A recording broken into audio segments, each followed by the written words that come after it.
फलस्तीन में मुसलमान है ना, मुसलमान के तो पीछे बढ़ गए। ईरान तो शिया देश है ना, हम तो सुन्नी है यार। हम जो है मुसलमान के साथ है, पूरी दुनिया में जितने मुसलमान हैं उनके साथ है। फिलिस्तीन के साथ खड़े हैं। क्यों खड़े हैं? हमारे मियाँ भाई हमारे मुसलमान हैं। फिलिस्तीन ज्यादा अपना है या भारत? फिलिस्तीन पहले हमारा है भाई, पहले तुम कभी निकले हो? अगर मुसलमान विक्टिम है तो हम नहीं बोलेंगे, हिंदू विक्टिम है हम बोलेंगे, ये हमारे धर्म के खिलाफ है। Anti-Palestinian, it is more anti-Muslim. India has an Islamophobia problem.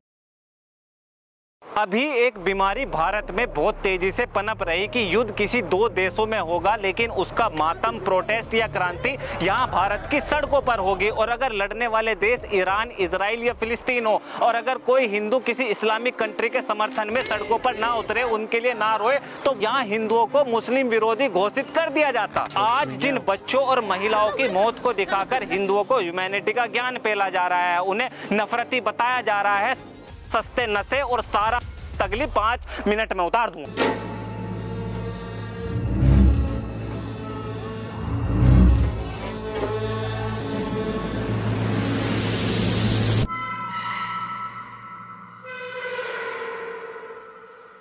कुछ समय पहले कश्मीर फाइल्स एक मूवी आई थी। 1990 के समय कश्मीर के अंदर हिंदुओं के साथ जो सामूहिक नरसंहार हुआ, पहली बार किसी ने उसे बड़े पर्दे पर दिखाने की कोशिश करी। उस पूरी मूवी में मात्र 2 सेकंड की एक ऐसी घटना थी, एक ऐसा दृश्य था, शायद ही किसी का उस पर ध्यान गया हो या शायद ही किसी को समझ में आया। जब कश्मीर में रेडिकल इस्लामिक जिहादियों की भीड़ हिंदुओं के खिलाफ अल जिहाद का नारा दे रही थी, तो उनके हाथों में एक फोटो थी। वो तस्वीर थी ईरान के सुप्रीम लीडर आयतुल्ला खुमैनी की। लेकिन कश्मीर जिहाद में ईरान के सुप्रीम लीडर की फोटो, इसका क्या मतलब बनता? इसके कुछ सालों बाद 1998 में कैमरून डब्लू बार नाम का एक पत्रकार वही कश्मीर कारगिल पहुंचता है। वहां उसने कारगिल की चाय, सब्जी, खाने की दुकान, स्कूल और बाकी सभी जगहों पर एक तस्वीर जरूर लगी देखी। वो तस्वीर फिर से आयतुल्ला खुमैनी की थी। जब कैमरून ने वहां के लोगों से पूछा कि ये फोटो किसकी है, तो लोगों ने जवाब दिया कि ये हमारे बॉस है और हम इन्हीं की मानते हैं। अब इन दोनों घटनाओं का क्या मतलब है, ईरान और कश्मीर का क्या संबंध है, और मैं क्या कहना चाहता हूं, अब आप कुछ ऐसा सुनने वाले हैं जिसके लिए आप तैयार नहीं हैं। 1978 में ईरान के अंदर अमेरिकी पपिट सरकार शाह के खिलाफ लोगों का गुस्सा और क्रांति भड़क उठी। उसी क्रांति ने ईरानियन रेवोल्यूशन का नाम ले लिया और अगले ही साल 1979 को शाह की सरकार को गिराकर इमाम आयतुल्ला खुमैनी ईरान के सुप्रीम लीडर बन गए। अब ईरान के अंदर सेकुलर सरकार की बजाय इस्लामिक थियोक्रेटिक गवर्नमेंट थी। अब पूरा ईरान इस्लामिक कानून पर चलने लगा। अब ईरान अमेरिका और इजराइल का कट्टर विरोधी हो गया। ईरान ने अपने संविधान के आर्टिकल 154 में एक बात और लिखी कि जिस भी जगह कोई भी मुसलमान खासकर शिया प्रताड़ित होगा, वहां पर ईरान उसके लिए लड़ेगा, और ईरान ने इसे इस्लामिक मूवमेंट का नाम दे दिया। इसके तुरंत बाद खुमैनी मुसलमानों की लड़ाई लड़ने सबसे पहले कश्मीर जाते हैं। कारगिल में इमाम खुमैनी मेमोरियल ट्रस्ट IKMT बनाया जाता है और कश्मीर से खुमैनी के से कश्मीर में मुसलमानों को इकट्ठा होने का आह्वान करते हैं। अगर आप इतिहास को देखोगे तो 1980 के समय तक कश्मीर में कोई सीरियस इंसर्जेंसी या मिलिटेंसी जैसा कुछ नहीं था। In fact at that time Kashmir used to be a modern society with a progressive thought process. लेकिन 1980 के समय भारत और दुनिया के अंदर कुछ ऐसी घटनाएं हुई जिसने भारत में आतंकवाद और कश्मीर के अंदर हिंदुओं के सामूहिक नरसंहार को होना तय कर दिया। सबसे पहले ईरान के अंदर अमेरिका को हरा इस्लामिक सरकार का स्थापित होना, दूसरा अफगानिस्तान के अंदर तालिबान की सोवियत रिजीम के खिलाफ जबरदस्त लड़ाई, तीसरा जेरूसलम अल अक्सा मस्जिद पर इजराइल का फुल कंट्रोल, चौथा कश्मीर में मकबूल भट्ट को फांसी की सजा, और पांचवा 1 फरवरी 1986 को राम जन्मभूमि स्थान पर हिंदुओं को पूजा करने की अनुमति। हुआ ये कि इस फैसले की खुशी से जम्मू के हिंदुओं ने एक यात्रा निकाल दी। देखो 1980 के समय से ही पाकिस्तान और बाकी जिहादी संगठनों की तरफ से कश्मीर जिहाद के नाम पर मुजाहिदीन लड़के तैयार करे जा रहे थे।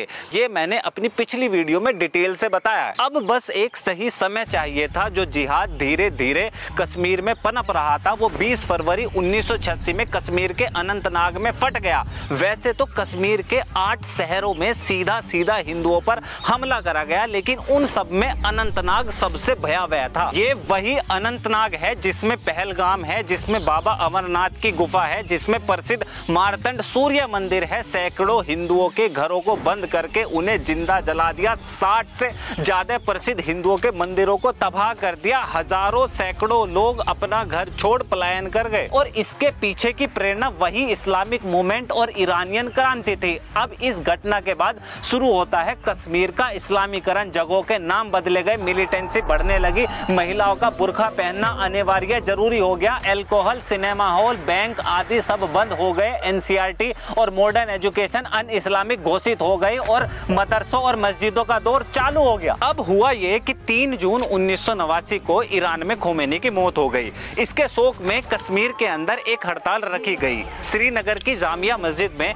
एक बड़ा कार्यक्रम रखा गया। उस पूरे कार्यक्रम को मिलिटेंट्स ने हाईजैक कर लिया। ईरान के झंडों के साथ खोमेनी की फोटो फहराई गई और अमेरिका और भारत के झंडों को जलाकर आजाद कश्मीर के नारों से वो जगह गूंज उठी। अब जवान लड़कों के हाथ में खोमेनी की फोटो जिस पर लिखा हुआ था कि एक हाथ में और दूसरे में हथियार। ये उम्मीदें आपसे वाबस्ता हैं, एक हाथ में कुरान और दूसरे हाथ में असलहा। इन घटनाओं के बाद 9 दिसंबर 1989 को देश के गृह मंत्री की बेटी रुबिया सईद को मिलिटेंट किडनैप कर लेते हैं, जिसके बदले में 5 मिलिटेंट आतंकवादी को छोड़ा गया, जो शायद कश्मीर जिहाद की सबसे बड़ी जीत थी। इसके बाद कश्मीर फिर कभी वैसा नहीं रहा। चारों तरफ फोटो जिहाद के नारे, दीवारों और घरों पर हिंदुओं को कश्मीर छोड़ने की चेतावनी, मस्जिदों से अल जिहाद की गूंज, जो बाद में 19 जनवरी 1990 कश्मीर में हिंदुओं के पतन में बदल गई। कश्मीर के मुसलमानों, भारत को सबक सिखाने का एक ही तरीका, अल जिहाद, अल जिहाद।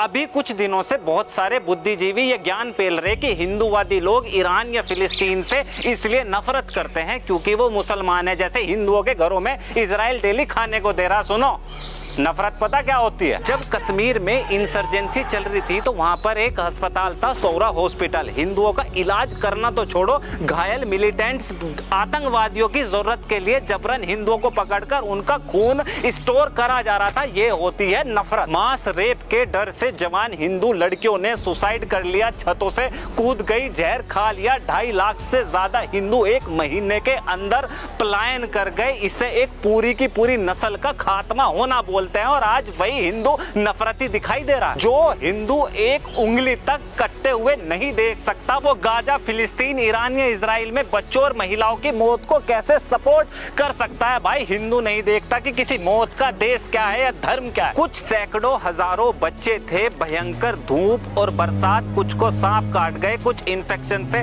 मर गए और कईयों को भूख और बीमारी ने निगल लिया। मुझे दिखाओ ना कितने देश, कौन सा इस्लामिक कंट्री या कौन सा ह्यूमन राइट उनके लिए सड़कों पर उतरा या लड़ा। हथियार तो हिंदू का बच्चा भी उठा सकता था, नफरत तो वो भी अपने अंदर पैदा कर सकता था। जहां खाने को अन्न ना हो, सोने को जगह ना हो और फिर भी खुले में जानवरों जैसी जगह में वो किताब लेके पढ़ते थे। क्या वो बच्चे नहीं थे? क्या दुनिया अंधी थी उस समय? नौकरियां छूट गई, घरों को पीछे छोड़ दिया, प्रॉपर्टीज वहीं रह गई, बैंकों का पैसा वहीं धरा रह गया। भविष्य में क्या होगा उसका पता नहीं, सरकार ने देखा नहीं, देश के लोगों ने अपनाया नहीं। इतना सब होने के बावजूद फिर भी एक भी इंसान को मारने की चेष्टा तक पैदा नहीं हुई और आज वही हिंदू धर्म देखकर नफरत पैदा कर रहा है। ना तो हमें कोई पूछता है और सभी इस वक्त बोलते हैं कि बेहतर था वही गोली खाना। देखो, मेरे मुंह से गाली निकल जाएगी, लेकिन जो ये लोग ह्यूमैनिटी या सही गलत की बात करते, जो लोग महिला और बच्चे मात्र एक जोड़ी कपड़े में अपनी जान बचाकर भागकर आए थे, उस समय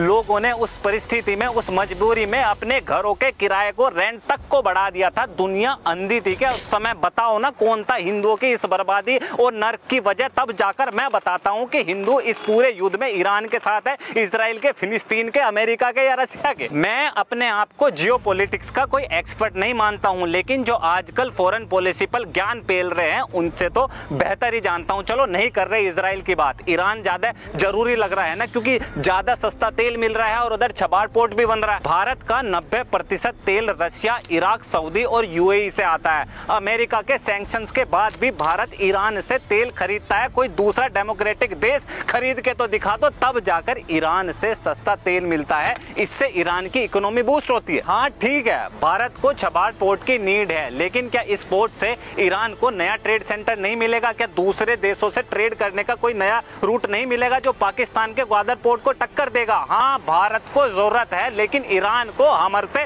ज्यादा भारत की जरूरत है। उधर दूसरी तरफ इजराइल मात्र अकेला ऐसा देश था जिसने कारगिल युद्ध में भारत की हथियारों के साथ मदद करी। रशिया और अमेरिका के बाद भारत सबसे ज्यादा हथियार इजराइल से खरीदता है। साइबर सिक्योरिटी और काउंटर टेररिज्म की इंटेलिजेंस इजराइल भारत के साथ शेयर करता है, और बदले में भारत इजराइल को क्या देता? देखो, मेरा विषय इजराइल ईरान संबंध बताना नहीं है, उसके लिए बहुत सारे यूट्यूबर बैठे हैं आजकल। मेरी दिक्कत है बस उस बीमारी से कि जब युद्ध किसी दो देश के बीच में हो रहा हो और छाती यहाँ इस देश में, यहाँ भारत की सड़कों पर पीटी जा रही है। अभी जब ये भारत का पाकिस्तान के साथ युद्ध हुआ तो कौन सा फिलिस्तीन, ईरान या इजराइल अपने देश की सड़कों पर भारत के समर्थन में उतरा? तो फिर ये सारी बीमारी भारत में क्यों है? क्यों हिंदुओं को छोड़कर इस देश को पूरी दुनिया का दुख, दर्द, पीड़ा और ह्यूमैनिटी याद आ जाती है? और अगर कोई हिंदू किसी इस्लामिक कंट्री के लिए सड़कों पर ना उतरे, उसके लिए ना रोए, तो वो मुस्लिम विरोधी घोषित हो जाता। जिस ईरान से प्रेरणा लेकर कश्मीरी हिंदुओं को चुन चुनकर मारा और भगाया गया, जिसकी वजह से हजारों बच्चे और जवान हिंदू लड़कियों की जिंदगी तबाह हो गई, उसी के लिए इसी देश में हिंदुओं के मुंह पर खुलकर समर्थन हो रहा, और फिर भी हिंदू धर्म देखकर नफरत पैदा कर रहा। और अगर क्या हो, कल इन्हीं किसी देश के साथ भारत का युद्ध हो जाए तो पहले हम उनसे लड़ेंगे या इस बीमारी से लड़ेंगे? देखो, इस वीडियो का मकसद किसी को जवाब देना या किसी की सोच को बदलना तो बिल्कुल भी नहीं है, और ना ही मैं कोई ऐसी उम्मीद करता। लेकिन मैं ऐसा क्या करूं जिससे इस मुर्दा हिंदुओं को ये दिखा सकूं, ये बता सकूं कि इस पूरी दुनिया में आपके लिए लड़ने वाला कोई दूसरा नहीं है। क्योंकि ये लड़ाई, ये जंग, ये युद्ध, ये जिहाद केवल और केवल सनातन पहचान और आप हिंदुओं के खिलाफ है। और जिस दिन ये जिहाद आपके दरवाजे पर होगा, कोई पड़ोसी भी दरवाजा नहीं खोलेगा। ऐसा इतिहास में हुआ है। अफगानिस्तान, पाकिस्तान और बांग्लादेश इसके गवाह है। ऐसा कश्मीर ने देखा है। उनके लिए उनका धर्म ही उनकी दुनिया, उनका राष्ट्र, उनका सब कुछ है, और आपके लिए बची कुछ ही ये मातृभूमि ही आपका राष्ट्र और आपकी दुनिया है। इन सब के बावजूद भी अगर आपको फिर भी कोई नफरती बोले या पूछे कि ईरान या इजराइल में किसका समर्थन करते हो, तो उन्हें कश्मीरी पंडितों के टेंट दिखा देना।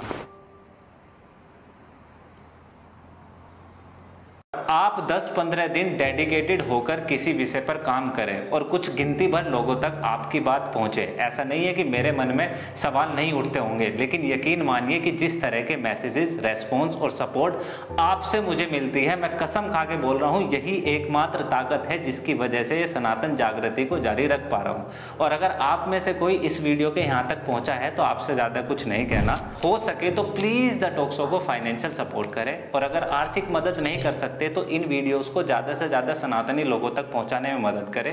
और मेरा ये काम जरा भी पसंद आए तो प्लीज द टॉक शो को सब्सक्राइब करें। This is Alok Kumar from talk. See you in next video. जय हिंद।